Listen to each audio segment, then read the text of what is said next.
Students, मैं doctor CS Rathore. मैं अभी आप लोगों के लिए एक वीडियो लेक्चर लेके आया हूँ। टोपोलॉजी का टॉपिक कनेक्टेडनेस है। ये टॉपिक बड़ा है। इस टॉपिक से रिलेटेड करीब 3 या 4 वीडियो मैं अपलोड करूँगा, जिसमें ये मेरा पहला वीडियो है। इस वीडियो में हम सेपरेटेड सेट्स क्या हैं, disconnected set and connected sets क्या है, इसके बारे में स्टडी करेंगे और इससे रिलेटेड एग्जाम्पल और थ्योरम्स देखेंगे। तो चलिए देखते हैं सेपरेटेड सेट्स क्या है।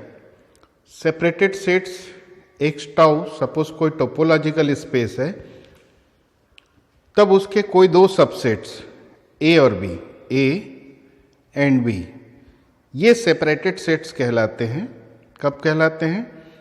यदि A intersection B bar and A bar intersection B equal to phi हो, दोनों फाई हो। इस दोनों कंडीशन को अगर हम मर्ज कर दें तो ये क्या बन जाएगा? A intersection B bar union A bar intersection B equal to phi. तो सेपरेटेड सेट्स का आप डेफिनेशन क्या बोल सकते हैं कि किसी टोपोलॉजिकल स्पेस के दो सबसेट ए और बी सेपरेटेड कब होगा? यदि A intersection B bar union A bar intersection B equal to phi होगा। आइए इसका एग्जाम्पल देख लेते हैं। सॉरी, इसमें हम इस एग्जाम्पल में यूजुअल टोपोलॉजी ले रहे हैं। आर यू एक यूजुअल टोपोलॉजिकल स्पेस है। इसके हम 3 सबसेट्स लेते हैं। इन तीनों सबसेट्स में हम ये देखेंगे कि कौन कौन सा पेयर इसमें सेपरेटेड है। ए बी सी 3 सबसेट है। ये तीनों सबसेट इंटरवल के फॉर्म में हैं। इन तीनों का हम सबसे पहले क्लोजर निकालेंगे। तो हम पहले ही टोपोलॉजिकल स्पेस में पढ़ चुके हैं कि यूजुअल टोपोलॉजी में किसी भी इंटरवल का क्लोजर क्लोज्ड इंटरवल होता है। मतलब इन तीनों सेट का क्लोजर क्लोज्ड इंटरवल होगा। ये आ गया। अब हम ए और बी को चेक करते हैं कि ये दोनों सेपरेटेड है या नहीं। तो इसके लिए हमको क्या करना होगा? ए इंटरसेक्शन बी बार देखना होगा। ए इंटरसेक्शन बी बार में कोई भी कॉमन एलिमेंट नहीं है, क्योंकि बी बार में 3 है लेकिन ए में 3 नहीं है, यानी इंटरसेक्शन 5 हो जाएगा। अब हम बी इंटरसेक्शन ए बार देखेंगे। इन दोनों में भी वही हो रहा है, 3 यहाँ है, यहाँ नहीं है। तो यहाँ पे हम देख रहे हैं कि कोई भी एलिमेंट कॉमन नहीं है, मतलब बी इंटरसेक्शन ए बार भी 5 हो गया। इसका मतलब ये हुआ कि ए और बी सेपरेटेड है। अब हम चेक कर लेते हैं ए और सी को। तो ए और सी को भी वैसे ही चेक करते हैं। ए इंटरसेक्शन सी बार लेंगे। तो इन दोनों में भी कोई कॉमन एलिमेंट नहीं है, 5 हो गया। लेकिन इसको भी चेक करना होगा, ए बार इंटरसेक्शन सी। तो ए बार इंटरसेक्शन सी में एक एलिमेंट कॉमन आ गया, 3। मतलब ए बार इंटरसेक्शन सी 5 नहीं है। अगर ए बार इंटरसेक्शन सी भी 5 होता तब ए और सी सेपरेटेड होते। तो ऐसा नहीं हो रहा है, इसलिए ए और सी सेपरेटेड नहीं होगा। अब हम नेक्स्ट देखते हैं theorem. A be separated subsets हैं एक्स के। सी ए का सबसेट है, डी बी का सबसेट। तो सी और डी भी सेपरेटेड होंगे, ये प्रूव करना है। ठीक है, थ्योरम में दिया है ए और बी एक्स के 2 सेपरेटेड सबसेट्स हैं। सी ए का सबसेट है, डी बी का सबसेट है। तो सी और डी दोनों सेपरेटेड होंगे। तो हम सबसे पहले प्रूफ में क्या लिखेंगे? ए और बी सेपरेटेड है। तो सेपरेटेड के डेफिनेशन से क्या होगा? ए इंटरसेक्शन बी बार 5 होगा और ए बार इंटरसेक्शन बी 5 होगा।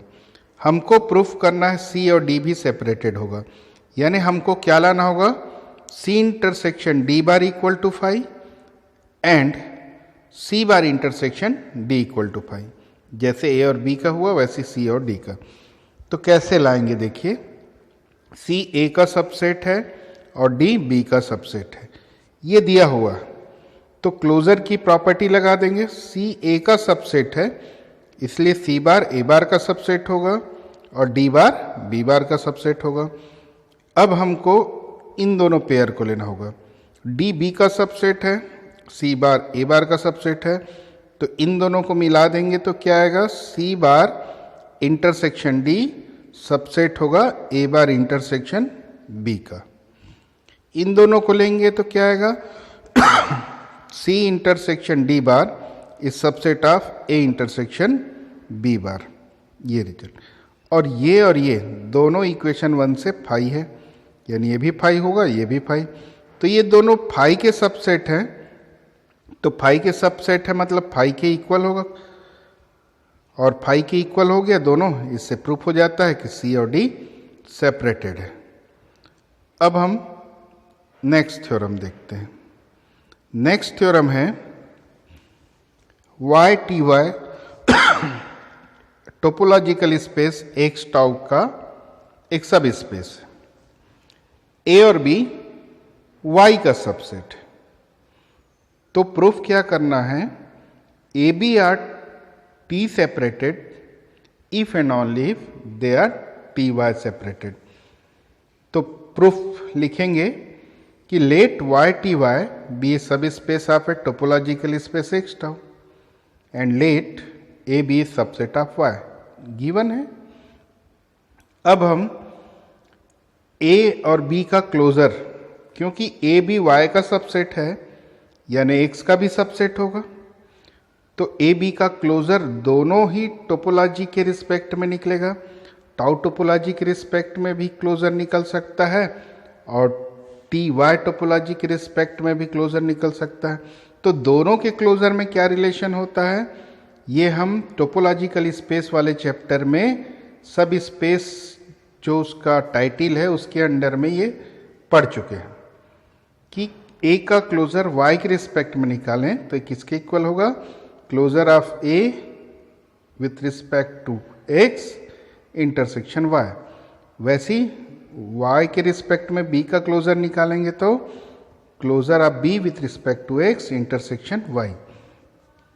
अब हम प्रूफ स्टार्ट करते हैं, मतलब मेन जो है थीम क्या दिया है, A B T separated assume कर लेते हैं और हम क्या प्रूफ कर देंगे, they are T Y separated. तो ए बी को टी सेपरेटेड मान लेते हैं। टी सेपरेटेड है तो सेपरेटेड सेट्स का डेफिनेशन लिख देते हैं। क्या होता है, A intersection B bar union A intersection B intersection A bar equal to phi. ये यहाँ पर बी बार ए बार नहीं लिखा गया है, उसकी जगह ऐसा नोटेशन यूज़ किया गया। उसका रीज़न अभी देखे हैं कि ए और बी का क्लोजर एक्स के रिस्पेक्ट में भी होगा, यहाँ पर वाई के रिस्पेक्ट में भी होगा, इसीलिए हमको ये सिंबल ये नोटेशन यूज़ करना पड़ रहा है। तो अभी ये टी सेपरेटेड लेना है, मतलब एक्स में क्लोजर लेंगे यहाँ पर। तो सेपरेटेड सेट्स का डेफिनेशन लगा दिए। अब ए और बी वाई के सबसेट्स हैं, तो ए इंटरसेक्शन वाई ए के इक्वल होगा और बी इंटरसेक्शन वाई भी बी के इक्वल होगा। तो इसलिए हम यहाँ ए की जगह ए इंटरसेक्शन वाई ले सकते हैं, बी की जगह बी इंटरसेक्शन वाई ले सकते हैं। अब A intersection closure of Y B, ये जो है Y intersection closure of B with respect to X, ये इक्वेशन नंबर 1 से इन दोनों की वैल्यू हम यहाँ पे पुट कर देंगे। यहाँ जाएगा closure of B with respect to Y, यहाँ पर आएगा closure of A with respect to Y, और ये फाई आ गया। इससे क्या प्रूफ होता है कि A B T Y separated हो गया। तो एक पार्ट कंप्लीट हो गया, A B T separated assume किए थे और टी वाई सेपरेटेड बन गया। अब हम इसका कन्वर्स पार्ट लेते हैं। Conversely we assume that ABR, TY separated. Then again we apply definition of separated sets. Then we get A intersection closure of B with respect to Y union closure of A with respect to Y intersection B equal to phi. Now we use equation number 1, closure of A with respect to Y equal to closure of A with respect to X intersection Y, and similarly value of closure of B in Y यहाँ put करेंगे तो क्या मिल जाएगा, A intersection Y intersection closure of B with respect to X union closure of B with respect to X intersection Y intersection B equal to phi 1 का use किए। अब फिर से हम देखते हैं कि A और B Y का सबसेट है, इसलिए A इंटरसेक्शन Y A होगा, B इंटरसेक्शन Y B होगा। तो फिर से A इंटरसेक्शन Y की जगह A, B इंटरसेक्शन Y की जगह B पुट कर देंगे। तो इससे क्या क्लियर होता है कि A और B T सेपरेटेड है। तो ये थ्योरम भी प्रूफ हो गया। अब देखते हैं एक रिजल्ट। क्या है ये रिजल्ट? A B अगर सेपरेटेड सेट्स है तो वो डिसजॉइंट भी होगा। A और B सेपरेटेड सेट्स है तो वो डिसजॉइंट भी होगा। इसका प्रूफ भी देख लेते हैं। ए बी को सेपरेटेड एज्यूम कर लेते हैं तो क्या हो जाएगा A intersection B bar equal to phi and A bar intersection B equal to phi. अब हम डेफिनेशन लगाते थे क्लोजर का। क्लोजर के डेफिनेशन से क्या होता है, बी बार का सबसेट होता है। अब दोनों तरफ ए का इंटरसेक्शन ले लेते हैं तो क्या होगा, A intersection B is subset of A intersection B bar, और ए इंटरसेक्शन बी बार किसके इक्वल है, फाई। तो यहाँ फाई पुट कर दिए तो ए इंटरसेक्शन बी फाई का सबसेट हो गया। तो हम ये जानते हैं कि फाई तो हर सेट का सबसेट होता है। इससे क्या रिजल्ट आ जाएगा, ए इंटरसेक्शन बी फाई। इसका मतलब ए और बी डिसजॉइंट हो गया। तो ये रिजल्ट आगे यूज होगा कि जब भी ए और बी सेपरेटेड होगा डेफिनेटली दे आर डिसजॉइंट। अब हम एक थ्योरम देखते हैं जिसमें इस रिजल्ट का यूज होगा। क्या है ये theorem? Two closed or open subsets A B of a topological space are separated if and only if they are disjoint. Sorry, इसका मतलब ये है कि ए बी चाहे ओपन हो या क्लोज्ड उससे मतलब नहीं है। अगर सेपरेटेड है तो डिसजॉइंट होगा और डिसजॉइंट है तो सेपरेटेड होगा। ये है स्टेटमेंट थ्योरम का। तो हम पहला पार्ट एज्यूम करते हैं, A B two closed or open subsets of topological space are separated. हम इसको सेपरेटेड मान लेते हैं। तो क्या प्रूफ करना है, इसको डिसजॉइंट। तो इसको डिसजॉइंट प्रूफ करना है तो अभी जो प्रूफ किए हैं इसी प्रूफ को वहाँ पे रख सकते हैं। हम यहाँ पे वही चीज़ प्रूफ किए कि ए बी सेपरेटेड है तो वो डिसजॉइंट होगा। यहाँ पर कोई कंडीशन नहीं है कि ये ओपन है कि क्लोज्ड, सबके लिए है रिजल्ट। तो इसी रिजल्ट के प्रूफ को वहाँ पे डाल सकते हैं। तो एक पार्ट कंप्लीट हो गया अपना। कन्वर्स पार्ट देखते हैं। कन्वर्सली हम एज्यूम कर लेते हैं कि A B both disjoint and closed. हम इसको डिसजॉइंट ले रहे हैं और क्लोज्ड। हमको ये रिजल्ट क्लोज्ड के लिए भी प्रूफ करना है और ओपन के लिए भी। तो अभी हम क्लोज्ड लेके चल रहे हैं। तो ए बी डिसजॉइंट है और क्लोज्ड है। अब डिसजॉइंट है इसलिए क्या हो जाएगा, A intersection B equal to phi, और क्लोजर है इसलिए A bar equal to A and B bar equal to B. अब हम यहाँ पर एक बार ए की जगह ए बार रख देते हैं और दूसरी बार बी की जगह बी बार रख देते हैं। इससे क्या मिल गया, हमको सेपरेटेड सेट का कंडीशन मिल गया। मतलब ये बताता है कि ए और बी सेपरेटेड है। तो जब हम ए और बी को क्लोज्ड लिए तब ये थ्योरम प्रूफ हो जाता है। अब हम ए और बी को ओपन लेते हैं। डिसजॉइंट तो कॉमन कंडीशन है। तो ए बी कैसा सेट है, डिसजॉइंट है और ओपन है। तो अब हमको प्रूफ करना है ए बी सेपरेटेड होगा। कैसे प्रूफ करेंगे देखिए, ए और बी ओपन है तो ए डैश और बी डैश क्लोज्ड होंगे, और ए डैश क्लोज्ड है तो क्लोज्ड सेट का क्लोजर उसी के इक्वल होता है। जैसे यहाँ पर ए क्लोज था तो ए बार ए के इक्वल हुआ, वैसे ए डैश क्लोज्ड है तो ए डैश बार भी ए डैश के इक्वल हो गया, वैसे बी डैश बार बी डैश के इक्वल हो गया। अब हम आगे देखते हैं, डिसजॉइंट ए और बी डिसजॉइंट है, तो ए और बी डिसजॉइंट है तो क्या हो जाएगा, A intersection B equal to phi, ये हो जाएगा। अब ए, इसे क्या रिजल्ट आएगा, ए और बी डिसजॉइंट है मतलब ए बी डैश का सबसेट होगा और बी ए डैश का सबसेट होगा।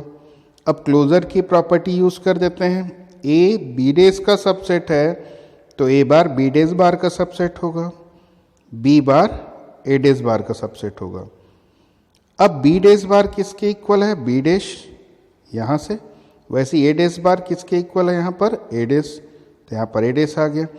तो बी डैश का जो सबसेट होगा उसका बी के साथ इंटरसेक्शन लेंगे तो फाई आएगा, और जो ए डैश का सबसेट होगा उसका ए के साथ इंटरसेक्शन लेंगे तो फाई आएगा। मतलब A bar intersection B equal to phi और B bar intersection A equal to phi. तो इससे क्या प्रूफ होता है, ए और बी सेपरेटेड है। यानी हम यहाँ पर दोनों ही कंडीशन को प्रूफ कर दिए, ए और बी डिसजॉइंट है, ये तो कॉमन कंडीशन है, और अगर साथ साथ ओपन है तब भी से सेपरेटेड हो गया, और क्लोज्ड है तब भी से सेपरेटेड हो गया। तो ये थ्योरम का प्रूफ भी कंप्लीट हो जाता है। अब देखते हैं हम डिस्कनेक्टेड सेट्स का डेफिनेशन। इसका क्या डेफिनेशन है, एक्स टाउ एक टोपोलॉजिकल स्पेस है, तो इसका कोई सबसेट है ए, इस टोपोलॉजिकल स्पेस का एक सबसेट है ए, वो टी डिस्कनेक्टेड होगा। कब होगा, if it is union of two non empty T separated sets. अर्थात ए जो है सी और डी का यूनियन हो, लेकिन सी और डी क्या होना चाहिए, सेपरेटेड, मतलब सी इंटरसेक्शन डी बार भी फाई हो और सी बार इंटरसेक्शन फाई, और साथ ही साथ सी और डी नॉन एम्प्टी हो। तो कोई भी सबसेट, टोपोलॉजिकल स्पेस का कोई भी सबसेट अगर दो नॉन एम्प्टी सेपरेटेड सेट्स का यूनियन है तब वो डिस्कनेक्टेड कहलाता है। और कनेक्टेड का डेफिनेशन, ऐसा सबसेट जो डिस्कनेक्टेड ना हो वो कनेक्टेड होता है। अब इसके लिए दो रिजल्ट याद रखिएगा नोट के रूप में, the empty set is connected. ये क्यों कनेक्टेड हुआ, क्योंकि हम डेफिनेशन में बोल रहे हैं कि कोई भी सेट दो नॉन एम्प्टी सेट्स का यूनियन हो जो सेपरेटेड हो। तो खुद ये एम्प्टी सेट है तो वो कैसे दो नॉन एम्प्टी सेट्स का यूनियन होगा, ऐसा पॉसिबल नहीं है, इसीलिए ये डिस्कनेक्टेड नहीं होगा यानी कनेक्टेड होगा। सेम कंडीशन है, every singleton set is connected. यहाँ भी है कि सिंगल्टन सेट भी कनेक्टेड होगा। क्यों, क्योंकि इसको भी हम दो नॉन एम्प्टी सेपरेटेड सेट्स के यूनियन के फॉर्म में नहीं ले सकते। अगर हम इसके एक सेट सी को सिंगल्टन लेंगे तो दूसरा ऑटोमेटिकली एम्प्टी हो जाएगा, इसलिए दोनों सेट नॉन एम्प्टी पॉसिबल नहीं है। तो ये रिजल्ट ध्यान रखिएगा कि एम्प्टी सेट और सिंगल्टन सेट हमेशा कनेक्टेड होते हैं। अब हम आ जाते हैं इस थ्योरम पे। ये थ्योरम क्या कहता है कि let Y T Y be a subspace of a topological space X tau, A is subset of Y, then A is T disconnected if and only if it is TY disconnected। ये theorem करीब करीब अभी जो theorem देखे हैं उसी के जैसा है। मतलब टी सेपरेटेड है, if and only if T Y separated है। लगभग उसी टाइप का है। तो पहले देखते हैं कि ए को हम टी डिस्कनेक्टेड ले लेते हैं। ए टी डिस्कनेक्टेड है मतलब वो क्या होगा, दो नॉन एम्प्टी सेपरेटेड सेट्स का यूनियन होगा। मतलब सी और डी दो नॉन एम्प्टी सेट है जो सेपरेटेड है और ए उन दोनों का यूनियन है। सेपरेटेड है तो C intersection D bar equal to 5 और वैसे C bar intersection D equal to 5। यहाँ पर भी हम डी बार और सी बार ना लिख के क्लोजर के फॉर्म में लिखे हैं नोटेशन को। उसका रीज़न यहाँ पर एक सब स्पेस आ रहा है, सब स्पेस में क्लोजर को क्लोजर वाई डी ऐसा लिखते हैं। इसीलिए जहाँ पर भी सब स्पेस की बात आएगी वहाँ पर नोटेशन यही यूज़ करेंगे। अब आते हैं आगे, और ये भी हम अभी देख चुके हैं टी वाई सेपरेटेड वाले प्रूफ में कि ये रिलेशन होता है सी का अगर एक्स में क्लोजर निकालें और वाई में क्लोजर निकालें तो ये हो गया। अब देखते हैं हमको उसको प्रूफ करने के लिए एक रिजल्ट निकालते हैं। Closure of C with respect to Y intersection D union C intersection closure of D with respect to Y. ये अभी जो रिजल्ट था, मतलब जो रिलेशन था इन दोनों के बीच में, इसी रिलेशन को यहाँ पे पुट कर देते हैं। तो ये पुट कर दिए। अब फिर डी और सी किसका सबसेट है, वाई का। तो सी और डी वाई का, क्योंकि ए वाई का सबसेट है और सी और डी ए का सबसेट है, यानी ए भी वाई का सबसेट होगा, यानी सी इंटरसेक्शन वाई सी के इक्वल होगा और डी इंटरसेक्शन वाई डी के इक्वल होगा। तो इन दोनों वैल्यू को यहाँ पर रख दिए तो वाई इंटरसेक्शन डी की जगह डी और वाई इंटरसेक्शन सी की जगह सी आ गया। तो हमारा ये रिजल्ट 1 आ गया। अगर हम ए को डिस्कनेक्टेड ले लें, टी डिस्कनेक्टेड, तो क्या होगा, ये फाई हो गया और ये फाई हुआ मतलब ये फाई हो गया और ये फाई हुआ तो ये क्या बताता है कि ए टी वाई डिस्कनेक्टेड होगा। तो हम देख सकते हैं कि इसका भी प्रूफ करीब करीब टी सेपरेटेड और टी वाई सेपरेटेड वाले थ्योरम के जैसा ही है। Thank you. आगे का वीडियो नेक्स्ट वीडियो लेक्चर में